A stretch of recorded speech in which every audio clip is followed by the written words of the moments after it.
Bismillahirrahmanirrahim. Assalamualaikum warahmatullahi wabarakatuh. Berjumpa lagi bersama saya, Zomare. Masih di YouTube channel Tuhan Tidak Pernah Iseng, episode Diary Langkah Kaki bagian kelima. Kali ini saya akan menceritakan pengalaman langkah kaki saya berjumpa seorang sahabat yang ingin sharing menceritakan kehidupan dan dilema yang dijalaninya. Sebenarnya, saya juga begitu berat untuk mengangkat tema ini dalam video saya. Setelah mengetahui cerita lengkap dan segala liku dramatis yang dituturkan, begitu sangat sensitif bagi masyarakat kita.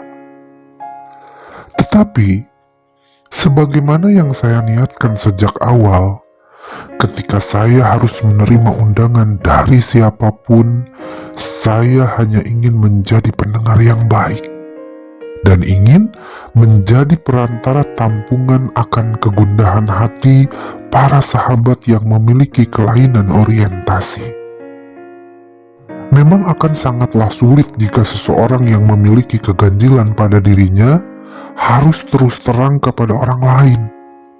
Apalagi kalau yang diajak bicaranya malah akan menghakimi keadaan orang tersebut. Pastilah akan membuat makin terpuruk juga tertutup. Tetapi dengan izin Allah Subhanahu wa Ta'ala, saya selalu dipercaya untuk mendengarkan berbagai kisah yang begitu beragam. Saya juga mensyukuri jika sahabat yang menjumpai saya ada yang meminta pendapat juga saran saya. Kemudian, jika pendapat itu bisa diterima dengan baik, ya alhamdulillah. Lalu untuk apa akhirnya saya angkat tema ini? Tiada lain, maksud saya mengangkat tema ini semoga bisa menjadi bahan informasi yang bermanfaat untuk para sahabat yang selalu menonton dan mendengarkan video saya. Saya tekankan di sini, saya bukanlah orang yang mumpuni akan ilmu tentang psikologi, ilmu tentang bagaimana kehidupan LGBT, atau ilmu tentang berbagai macam ragam orientasi seksual. Tidak sama sekali. Apalagi mengenai detail cara penanganannya. Sangat jauh saya dari bidang itu. Saya tidaklah mendalami pendidikan di bidang demikian. Namun, secara tidak langsung, terkadang saya bersyukur pula akan apa yang saya jalani. Saya jadi banyak mengetahui hal-hal yang menyangkut tentang yang saya sebutkan di atas.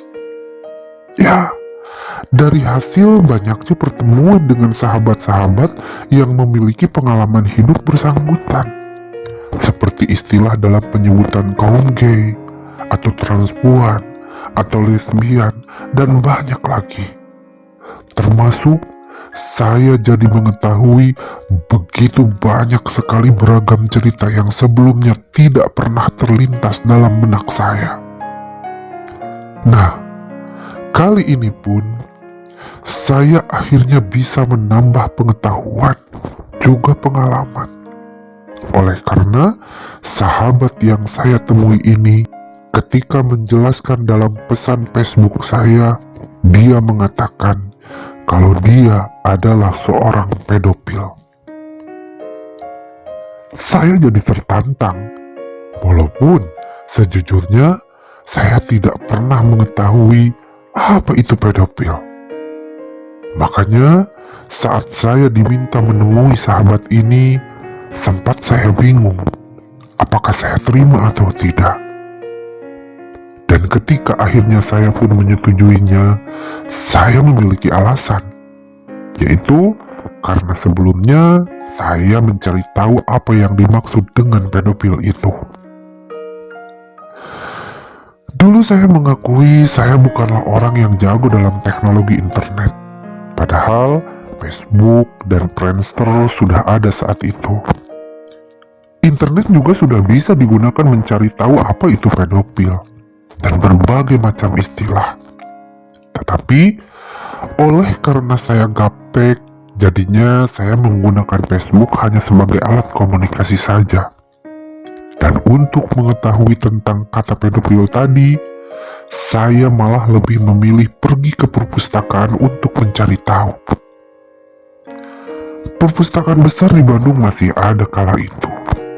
Lalu, saya pun membacanya di buku tebal yang bernama Ensiklopedia tentang kata pedofil.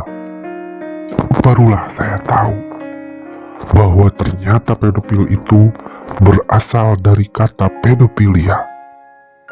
Dan pedofilia adalah suatu bentuk kelainan kondisi yang meliputi nafsu seksual, yang lebih menekankan keinginan hasratnya terhadap anak-anak maupun remaja yang berusia di bawah 14 tahun. Dan seseorang yang mengidap pedofilia disebut dengan pedofil. Itulah yang saya catat pada intinya.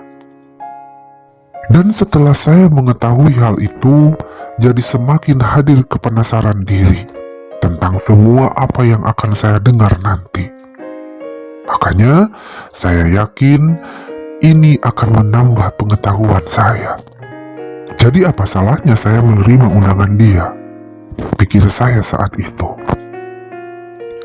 Dan bertemulah saya dengan seorang lelaki yang boleh dibilang berusia lebih senior dari saya, yang menyebut namanya Om Jul. Begitu dia meminta saya untuk memanggil namanya. Dari Om Jul ini, saya banyak sekali mengetahui hal-hal yang sebelumnya memang tidak pernah saya ketahui. Terkhusus mengenai seputaran kehidupan seorang pedofil.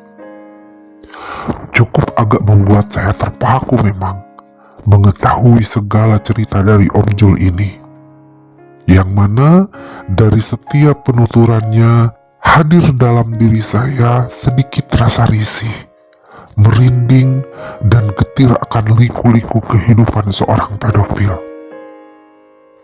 Dan insya Allah, dari cerita yang saya dapatkan, akan saya pugar semuanya di video Diary Langkah Kaki bagian 5 ini.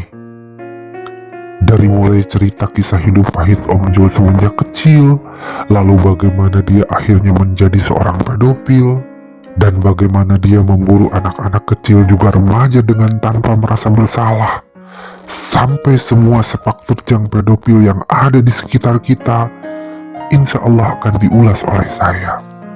Yang saya dapatkan langsung dari sudut kacamata seorang pedofil itu sendiri. Om Jul juga katanya akan menceritakan bagaimana seorang pedofil itu mencari mangsa atau korban, lalu membujuk, merayu, dan membuat berbagai ide pedofil untuk menjerat mangsanya yang terbilang gila pun diutarakan juga. Sampai pada cerita bagaimana seorang pedofil itu sangat mengerikan daripada kelainan orientasi yang lainnya. Bagaimana tidak? Terkadang kata Om Jul, seorang pedofil tak pernah puas memperdaya banyak korban-korban anak-anak yang tak berdosa.